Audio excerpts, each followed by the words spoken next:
Nicole Johnston is our TRT World's correspondent who is following the summit in Istanbul, and she joins us now. She was listening in to what President Erdogan had to say.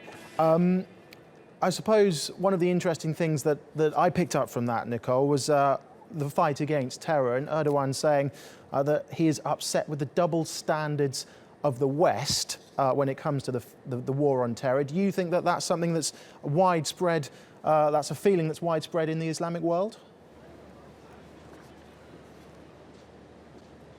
It does seem to be a widespread feeling. It's a sentiment that we've heard before.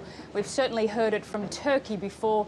Turkey here referring to groups like the PKK, the PYD, groups that it regards as terrorist organisations, and groups such as the PYD that are now a key ally of the United States in the fight against Daesh. We also heard from Erdogan talking about the double standards, what he called, to a certain extent, the lack of sympathy in the West for terrorist attacks carried out in Ankara, in Istanbul, in Lahore, saying that those attacks don't get the same sympathy or the same attention as you hear when attacks happen in Paris and in Brussels. Nicole, let's just talk about what's going to happen over these 2 days. Plenty of issues to discuss. Is it just a talking shop, or is something tangible going to come from this?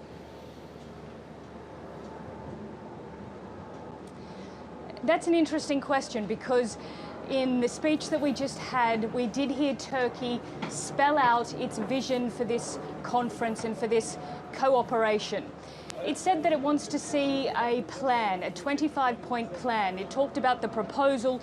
Some of the areas that it mentioned included a female conference, perhaps to address the lack of female representation here, saying that there should be a separate female conference, more cooperation across the Islamic world in terms of their relief organisations such as the Red Crescent, more arbitration, and also seeing even the Islamic Development Bank acting more cooperatively with various countries to try and sort out finance issues.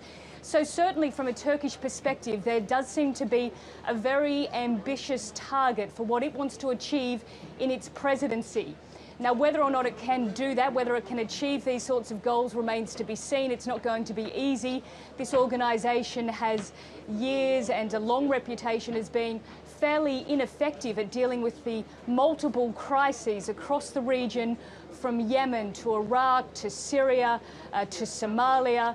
Whether Turkey is able to come up with a proposal that actually creates action on the ground will be difficult, but that certainly seems to be the ambition at this stage. OK, Nicole, thank you very much. Plenty more from you, no doubt, throughout the course of the two-day summit.